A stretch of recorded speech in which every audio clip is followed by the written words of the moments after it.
Churches are full of people. The broken, the lonely, the wanderers, the hopeful, the enthusiastic, the lost, the passionate, and the faithful. For many, this gathering represents the whole of their church experience. They'll listen attentively to a message, they'll sing a few songs, they'll be invited to pray, and then they'll return to their lives. But for some, questions will start bubbling to the surface of their faith. Is this the extent of what Jesus intended for his followers? Who is the church for? Why does the world need the church, and what is the church after all? Well, the church isn't the building where people attend weekly services. It's not a program, a list of rules, or a philosophy. The church isn't a political affiliation, a country club, or a holiday tradition. The church was never intended to be just an assembly of people wearing nice clothes and saying nice things. The church is all the followers of Jesus everywhere. The Greek word for church is the word ekklesia. It's the combination of two words, ek, which means out, and kaleo, meaning called. Thus, the church, the ekklesia, means the called out ones. In other words, the church, the collective body of all the followers of Jesus everywhere, is called out by someone for something, for a purpose.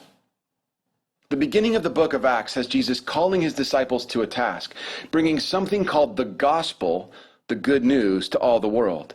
And this gospel would go out to all the outsiders, the forgotten, the abandoned, and the excluded. And they, those outsiders, would see and receive that good news as actually good. And when Jesus talked about the gospel, it was always in conjunction with something else, something called the kingdom of God. And in the kingdom of God, God's purposes are made apparent. There's justice and righteousness. There's hope for the poor and for the oppressed. And under the kingdom of God, mercy and forgiveness take precedence over bitterness and resentment. Now, people previously deemed to be far from God are brought into his family, adopted as his sons and daughters.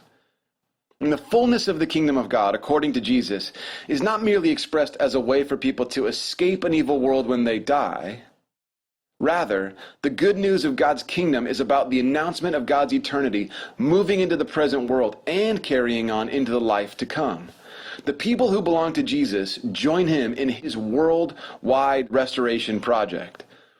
And the called out ones, the church, are committed to advancing this good news of God's kingdom into the world, not as a means of helping people avoid the world, but rather to see God's kingdom life being made real here and now. The whole church with the power of the whole gospel for the whole world.